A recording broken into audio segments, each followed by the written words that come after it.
if I can see that things are getting done, then that frees my headspace to write. Because if nothing's getting done, then that's all I think about. I just sit and think about all the stuff that's not getting done, and then I don't write. But if I can manage the to-do list, do things, just a few tasks completed a day, and I can see that things are getting done, that frees me up mentally to write. So that's how I manage my procrastination. Whoa, that's a great hack.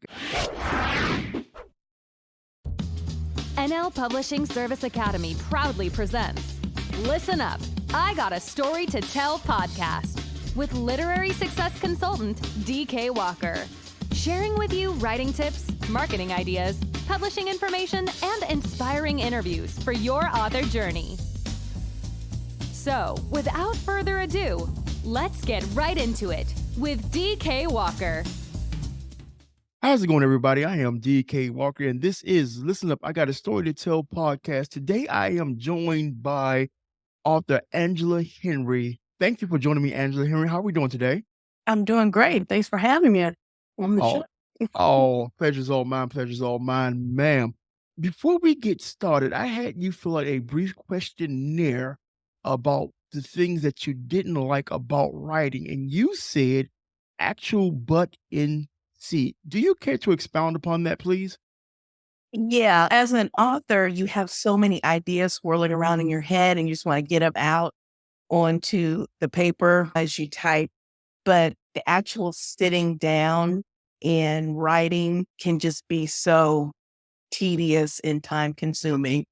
And sometimes you get a little discouraged when you think about, I've gotten 1,000 words today, but I've got 75,000 more to go. So it can be a little tedious to actually sit and write. And then you have distractions and things that take up your attention. So that can make it a little harder. So just the actual physical writing part can be a little tiresome for me.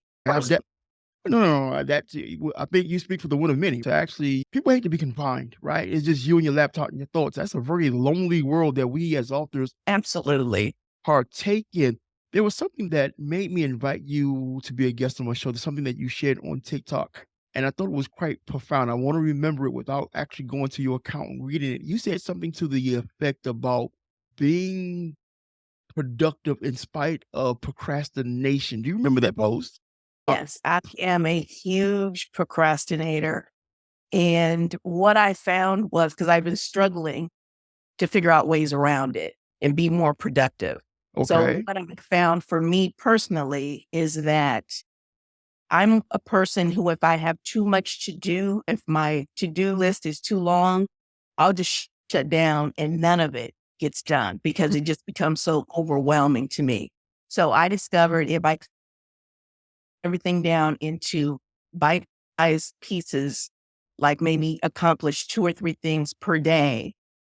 If I can see that things are getting done, then that frees my headspace to write. Because if nothing's getting done, then that's all I think about. I just sit and think about all the stuff that's not getting done, and then I don't write. But if I can manage the to-do list, do things, just a few tasks completed a day, and I can see that things are getting done, that frees me up mentally to write. So that's how I manage my procrastination. Whoa, that's a great hack. And I want self-publishing authors and authors in general to really hone into that because we suffer from that, right? Like we wait until the last minute and deadlines and we don't produce our best work because we actually wait to the last minute. And like you said, what the trigger can be is for the simple fact that the to-do list is can be a big one and it can be so overwhelming. With that being said, walk me through the genre that you write in and the list of books that you've written to date. I actually write mysteries, thrillers, and urban fantasy. So the first things I was writing, I started out writing my Kinder Clayton mystery series. That consists of 6 books currently. The Company You Keep, Tangled Roots, Diva's Last Curtain Call, Schooled in Lies, Sly, Slick, and Wicked, and Doing It to Death. And Kendra is a teacher who solves crimes in her small town, Ohio town. Now, next, what I'm currently doing is the Xavier Knight Urban Fantasy series. And Xavier's a fallen angel who becomes a detective in New Orleans. And that consists of 2 books currently, Night's Fall and Nightshade. I also wrote a thriller probably about 10 years ago called The Paris Secret, about a librarian who becomes accused of a crime within 24 hours of arriving for her vacation in Paris. And then I also wrote a middle grade novel called Labyrinth Society, which is a fantasy for kids, middle grade, like 8 to 12, under a pen name Angie Kelly. And I just completed my first domestic thriller called Goodnight Gorgeous. And I've got some news about that one coming up. I haven't been able to announce yet, but hopefully sometime this summer, maybe in another month or so, I'll be able to announce about what's going on with that book. But that's currently everything that I've written so far, and some short stories as well. Learn how to write faster, conquer writer's block, and tell a story your readers will love. In less than 1 month, writing only 3 pages daily, you can go from book idea to manuscript using the unfair writing advantage. Most authors take 8 months on average to write just 1 book. But in a fraction of that time, you will learn how to craft a book your readers will love and not be hunched over your laptop days on end to do so. Just go to www.theunfairwritingadvantage.com to see what has the self-publishing industry buzzing. Now back to the podcast. For an author that suffers from procrastination, you have accomplished a lot. Allow me to literally tip my hat to you. How many books was that you just listed off? Do you know offhand, or do you have to count them up? And so I just completed my 11th novel. Wow, that says a lot. So I think authors, with that being said, I really think authors that's hearing this podcast, or if they're watching it on YouTube, to definitely take fact in the hack that you gave on how you battle procrastination, and you got so much done in spite of that. Walk me through your writing process once you narrow down, I like this idea, and I'm going to hone in and bring this idea to life. Usually what I'll do, I'll start with a brief synopsis, and then I'll break that synopsis down into chapters to highlight which plot points I want in each chapter. I know a lot of authors do things like the Save the Cat method and 7-story act structures and things like that.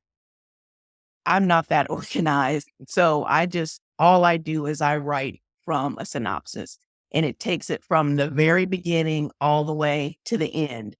And I probably will stick to maybe 80% of that synopsis. I don't stick to it 100% because, things change as you write. Yes. Other ideas come in and plot points can change and characters can change. But that's pretty much all I do. I don't have a complicated process. I don't use software or anything like that to help me. I just start writing. Oh, and another thing that helps me with my procrastination is dictation. Okay. I started doing dictation to write my books too, and that helps a lot because you can get a lot of words out, because I can talk a lot faster than I can type. If I'm out anywhere and an idea comes to me for a scene, I'll just pull out my phone and pull up a Google Doc on my phone and do voice activation and just text the scene out, talk the scene out, and then just copy and paste it into a document and clean it up. So Right. that helps me too. Oh, that's definitely what's up. With that many books underneath your belt, what do you do in regards of marketing? Marketing, I recently got on TikTok. I've been on TikTok for about 2 years. I got on during the pandemic. That's been a big help. That's really, helped get the word about my books out. And I noticed a big uptick in my sales from TikTok alone. I've done Facebook ads. I've done blog tours, social media like Instagram and Facebook. I have a newsletter. I do a lot of newsletter promotions. I have what's called a reader magnet, where if you join my newsletter, you get the very first book in my Kindle series, you get my thriller, The Paris Secret, and you get a short story if you join my newsletter. So Okay. that's been a great way to build my newsletter. And I do that through a service called BookFunnel. Mm, So BookFunnel has been fabulous. It's great for indie authors. that's definitely what's up. Also, on the questionnaire I had you fill out before you joined me today, you had spoke of doing vanity press and being an author. From that, you went to being traditionally published, and then you ventured into being an indie author. Walk me through that journey, because it's usually you go from indie to traditionally published, if I'm not mistaken. That's the aspiration. So what made you do reverse engineering to get to become indie author, pardon me. What happened was I finished the first book in my Kendra Clayton mystery series, which was The Company You Keep, in 1999. So I've been at this for a while. Okay. And I was able to get that was back when indie publishing was really frowned upon, looked down on. If you wanted to self-publish a book back then, people thought it was because you were untalented and no one wanted to publish you. And that couldn't be further from the truth. But I got an agent in New York fairly quickly, and she shopped my books for a year and a half. Okay. We had a couple of nibbles that never amounted to anything. And then we had all of these African American publishing imprints that were popping up. Strivers Row, Harlem Moon, Defina, and all of those started popping up back then. And I thought, that's great. I think my book could find a home there. Right. My agent did not agree. We did not see eye. To this day, I don't know why she refused to submit to any of those imprints. And she just, as a result of that, she ended up ghosting me. So then I took it upon myself to submit that book to the places that she wouldn't submit to. And one of those was BET Books. Way back in the day, BET I remember. channel. You remember that? Yes, ma'am. They had a publishing company. They did. Yeah. And I got my first book deal from BET Books it was a 3-book deal for the first 3 books in my Kendra Clayton series. 2005, I believe, was when the first book came out. But by the time the second book came out, BET Books was acquired by Harlequin. Okay. And I was a little worried about it, but then I was offered a second 3-book deal. So I thought, oh, everything's going to be fine. What ended up happening was when Harlequin took on BET Books, I wrote for an imprint called Kamani. Or Sepia, I think it was. They decided to switch directions and just go towards, because Harlequin is known for romance. Yep, they are. They decided they wanted a more romance focus. So me and quite a few other authors were dropped. Mystery writers or people who weren't writing romance focused things. We were let go. So I ended up, Harlequin Sepia published my first 3 books. The Company You Keep, Tangled Roots, and Diva's Last Curtain Call. Okay. And then I ultimately got all the rights back for those books, but I kept writing in the series because I had amassed a readership for that series and people were wanting more books. So I independently published the next 3 books under my own imprint called Boulevard West Press. Okay. So that's where that is. So then I had an idea for the Xavier books, and I wrote the first one there. And Amazon Kindle used to have a competition called Kindle Scout. Do you remember that? I do not. Okay. It was kind of an American Idol style thing for books where you would submit your book, and it couldn't have been published anywhere else. And then people would vote to see, and the ones with the top votes got published by Kindle Press.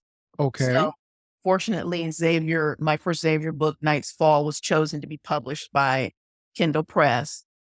They published it, and it did okay. I did write a second book. And then I think maybe 3 years later, the rights to the first book reverted back to me. So then I published those 2 books under Boulevard West Press. In the meantime, in between there, I also wrote a thriller called The Paris Secret. And that was around the time that Harlequin had a digital first publisher that they started up called Carina Press. And digital first, they put the book out in ebook first, and then the print and audio books come out later, like maybe a month or so later. So their focus is on digital, on ebooks. I wrote that book for Carina, and then they weren't interested in any more books from me. When the rights to The Paris Secret reverted back to me, so then I published it under my imprint, Boulevard West Press, and that's where I am now. And then in the meantime, publishing has just taken such a weird turn with the big 5 publishers, and they've merged, and now it's kind of one big publisher. I just didn't really want to go back to that. So Right. I haven't really sought out publication for any of my other books. I just publish them under my own imprint. The book that I just wrote is a little bit different. I think I want to go back to being a hybrid author, having some books published by me and others published by a publisher. So that's what I'm working on now, but I don't want to write for big traditional publishers. I like the digital first model a lot better. So that's probably the direction that I'm going to go in the future, being a Okay. hybrid author. Because there's so many ways now to get your work out there than there used to be when I first started out. Let me ask you, what is the benefit of being a hybrid author? What do you Well, believe is the benefit, should I ask?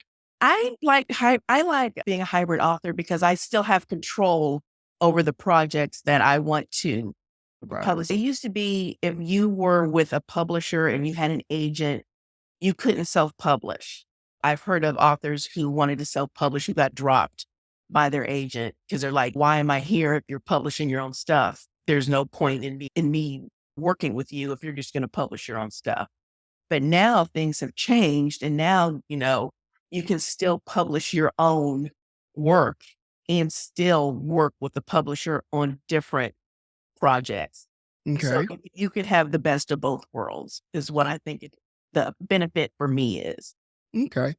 Writing your manuscript has been hard enough, so let NL Publishing Service Academy make self-publishing your book easy as possible. From beautifully designed full and ebook covers to uniquely done typesetting and formatting, our goal is to professionally enhance your manuscripts and book covers to give your readers the best reading experience possible. Need marketing tips, tactics, and strategies? We can help you with that. How about branding and broadening the reach of your author platform? Yep, we can help you with that too. So no matter what your self-publishing needs are, NL Publishing Service Academy has you covered. Just head over to www.nlpublishingservices.com for whatever your self-publishing needs are. And now back to the podcast. And if you don't mind me asking, you can tell me, none of my business, but I'll ask anyway.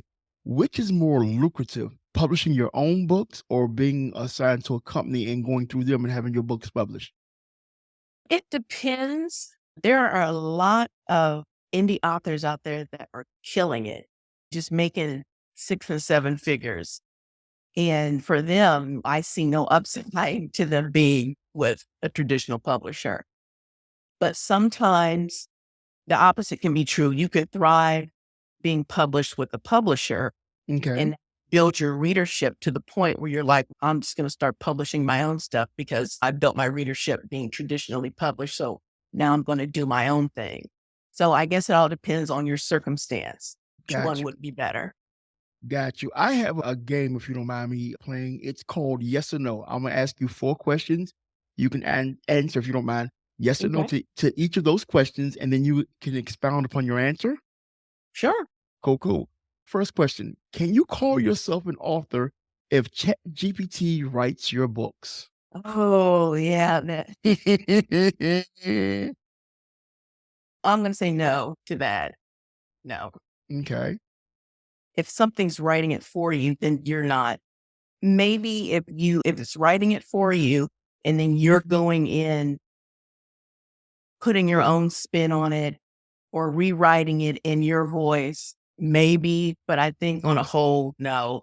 Okay. I'm going to agree with you. I do not believe that, and this is our personal opinions and whatnot, watchers of the podcast on YouTube and listeners of the podcast, do as you please, but this is our personal opinion. No, I do not believe that you can call yourself an author, or you should call yourself an author, if ChatGPT or any AI program is writing your book. Now, if they're assisting you in writing your book, that's a different thing. If they're outlining your book for you, that's a different thing. But if Yeah. you're And I think we're all using AI. If you use Grammarly or something like that, that's AI. That's different. That's checking the grammar, but writing it, no. or you can actually use them to actually outline your book, because you have to put in the input to get the Right. idea, and they outline it, give you chapters, give you suggestions for a great ending, great opening. But I think the meat and the bulk of your book has to be written by the author, because no matter how great AI is, and I've been doing my due diligence, like, it's getting crazy, it still doesn't capture the soul of an author, if that makes sense. Oh, I agree. I agree completely.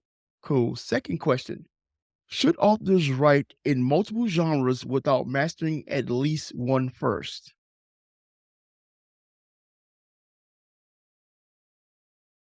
I can only answer that based on my experience. I wrote mysteries first with Okay. my series.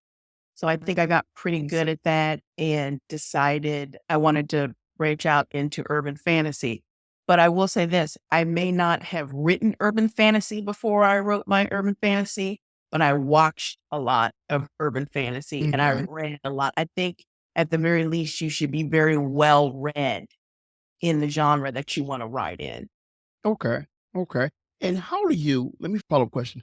How do you bring your audience from one genre to the next? If they know and love you for this one thing, and then Mhm. you give them something new, right? How do you bring them along and still make that journey of reading your book enjoyable? That can be hard because you're going to lose some people because they're not. I've had people tell me that they like my first series, they wouldn't be into my Xavier series, and that's fine.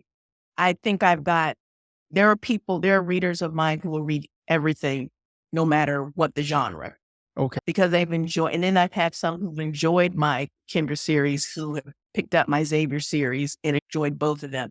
But then there are people who just don't like any kind of fantasy or anything like that, and they just aren't going to touch those books. And that's fine. It can be challenging. You just have to go out and find new readers for those. Right. You have to identify that target market for that new market that you're branching off in. And I think to piggyback off what you said, if you're a great storyteller, it trumps your genre, because you have some superstar authors that write in multiple genres. And because they are great storytellers at heart, the genre doesn't make a difference. People just want to be told a great story. So I definitely agree with you there. Last question. Is Amazon the best way for self-published authors to make money? Amazon is huge, so it definitely should be in an author's marketing and promotion plans. I was in Kindle Unlimited for almost a decade when they Ooh, first last summer, I decided to pull my books and go wide, meaning have them available across multiple retailers. And okay. the reason why I did that was because I was getting asked a lot by readers, are your books ever going to be available any place other than Amazon? I have a no.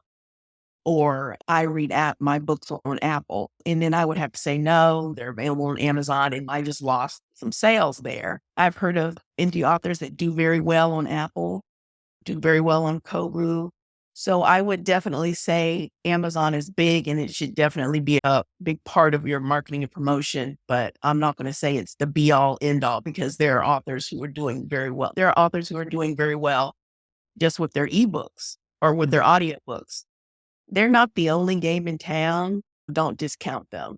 To definitely follow up what you said, I think if an author, especially for new self-published authors, if they're not getting that immediate success on Amazon, then they should immediately go wide. Don't limit yourself if you're not seeing that early success. That's just what I believe first and foremost. Second thing is you have to have your own digital real estate. So what I mean by that, you have to have your email list. You need some type of landing page. You need some place where you can get your readers' information exchanged for some form of your book. Because if Oh, and you, yeah, just sorry to interrupt, but it's just fine. another thing I wanted to say, I have also started selling direct. So, Talk to me. cut out that middle, All have right. it available Yes, ma'am. any place you can buy an audiobook, but also sell direct because you can control all the information that you're getting. You have Yep. access to the information, Yep. email, and all of that. You can retarget for people who may put your book in their cart and didn't go through with the sale. That's retarget I marketing have mine people. set up through a system called PayHip.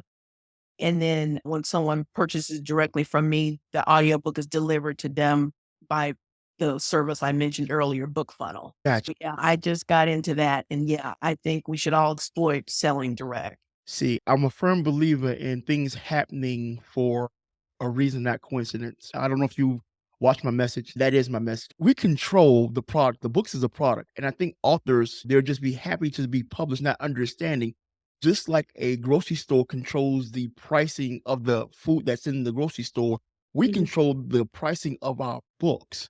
So by you selling direct, you get to actually benefit from that more. Now, granted, it's more work, but you reap the bigger reward. And then you can also raise your prices on Amazon, leave the prices low when you sell them direct. You get the Yeah, you can create bundles of, I could lump all 10 of the books I have out currently in one big bundle and just sell it for one price if I wanted to. You can do anything you want if you're selling direct. Correct. So let me ask you a question, and the question gonna seem weird, but I'm going somewhere. So I don't know how often that you do self-care. That means mani-pedi, whatever case may be, right?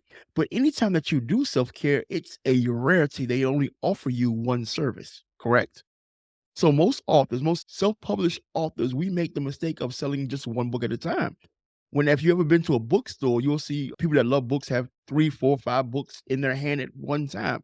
So I don't understand why don't authors be a little bit patient and start to sell more than one book at once. And when you say you can bundle your books and offer it that way, like you would make more money up front doing it that way than you would on the tail end. So what happens the old way is I'll release the first book in the series, second book in the series, third book in the series, and then I'll release that as a bundle towards the end.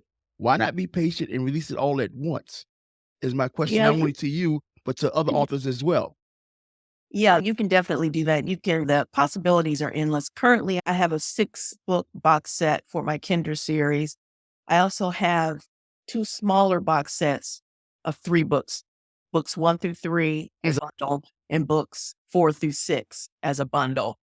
And I'm probably here gonna put my 2 Xavier books together as a bundle. And then I was also thinking about putting the first book of my Kindred series, the first book of my Xavier series, and maybe my standalone book together as a bundle. You Right. can do anything you want if you're selling direct. I highly encourage indie authors to explore that. But the beautiful thing with and I don't want if you listen to this podcast or watching this podcast, please do not miss what she just said. Please do not miss what Angela just said. She just gave you the game on how to 2, 3, 4, 5 extra sales by being a little bit patient, creating more content, which is your books, and selling them in bundles instead of selling them once at a time. Right? That's one of the easiest ways to see a ROI on your work than I can think of currently with all this information that you have, Angela, because from listening to you, you have a wealth of knowledge. Have you written anything to help self-published authors navigate these ever-changing waters and make money that way as well? I am currently thinking about that. I do have a workshop that I used to give called Start Your Mystery Novel about just how to get started, how to create your character setting and all of that. And I'm going to be turning that into a downloadable PDF. But the self-publishing stuff, yeah, I definitely think that I've got some knowledge to share. I know there are a lot of people out there who probably would appreciate it. So Yeah, I got my yeah, hand up. that's I would yeah. appreciate it. Thank you. I appreciate it. Yes, I do. Not a problem.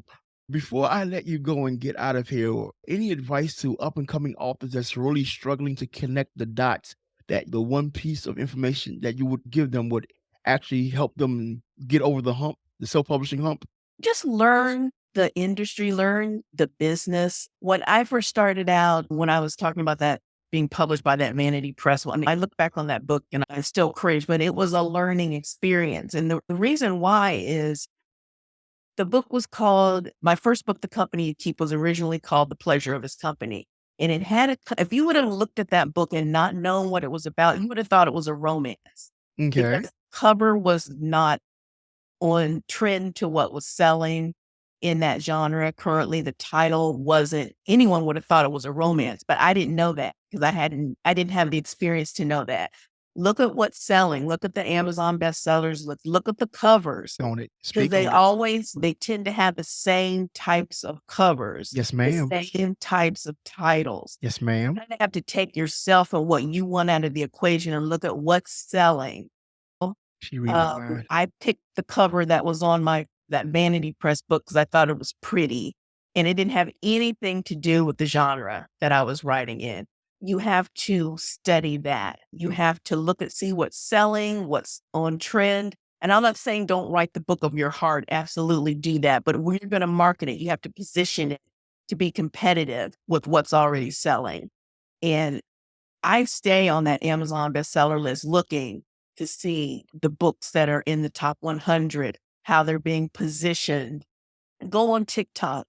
Look at some of the big authors on TikTok and the kind of content that they're creating. I'm not saying copy people, No, but no, no. look You're and not. see. Just kind of sit back and look and see what other people are doing and how they're growing, and then just apply it to your situation.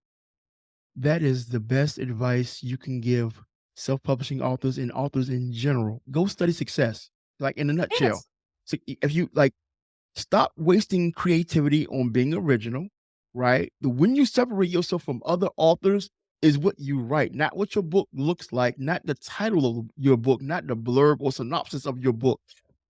How you differentiate what you do is how you say, because there's no new stories under the sun, but the way that you tell those stories is new to readers. So if what's trending in the market, your book should fall in line with that. And I know authors be having their minds so set on, well, my book has to look like this. I already have the title picked out, and they make these decisions without doing any market research. And you said that beautifully. Where can readers and fans of yours find you at on social media, and where can they purchase your books at? My website, angelahenry.com. I have links to all my books and where they're sold, as well as links to purchase them directly from me. I'm on TikTok, I'm on Instagram, and I'm on Facebook. I'm on Twitter, but I have an account there, but I don't really post there that much. Before I let you get out of here and whatnot, how do you feel about marketing on Pinterest? I'm a big fan of Pinterest, and I'm definitely going to go down that rabbit hole because unlike TikTok and the rest of the social media platforms, Pinterest is an actual SEO, meaning that you can click on that pin is going to take you directly to your books. Whereas you need to direct somebody to go click the link on your bio, right?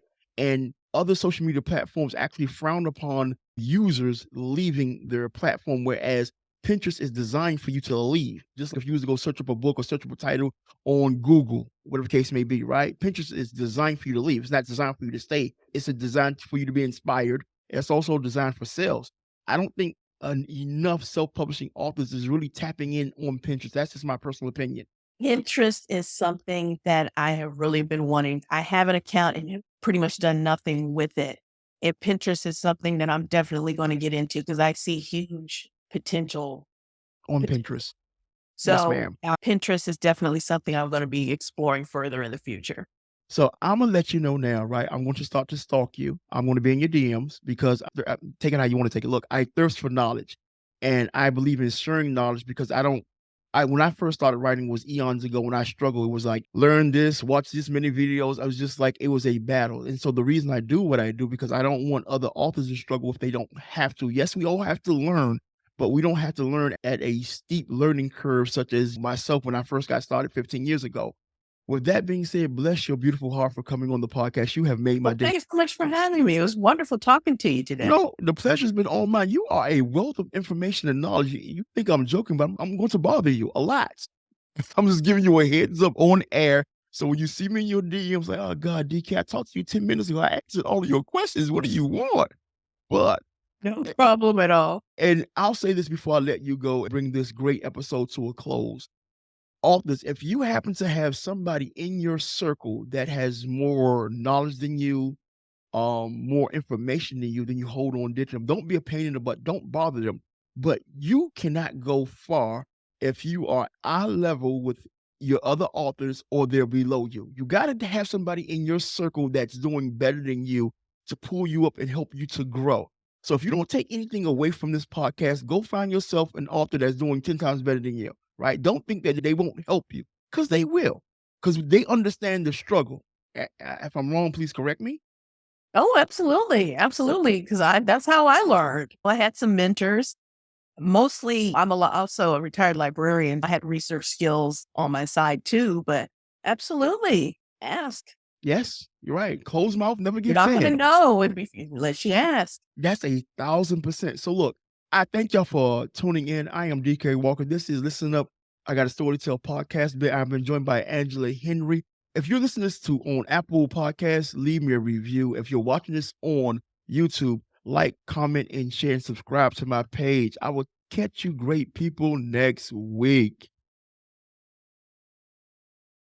Bye. Bye-bye. This episode of Listen Up, I Got a Story to Tell podcast has ended. But please be sure to subscribe for more literary strategies and tactics to help you create the profitable, successful author career you've always wanted. And don't forget to rate and leave a review so we can continue to bring you the best author and book-related content. See you on the next episode.